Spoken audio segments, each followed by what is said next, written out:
Assembling the CanDo Exercise Ball Stool Trainer. Before assembling your stool trainer, review the manual included to become familiar with the parts. Begin by placing the base labeled A upside down on the floor and installing the wheels labeled C. Securely screw the 4 parts labeled F onto each end of the 2 support bars labeled B. Make sure the thicker end is facing toward the end of the bar. Turn the base right side up and insert the support bars into the holes in the base.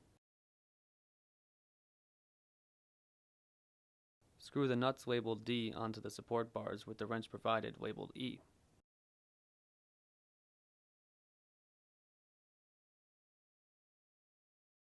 To pump the ball, screw part J into the pump labeled I and inflate the ball until it is firm, then insert the plug.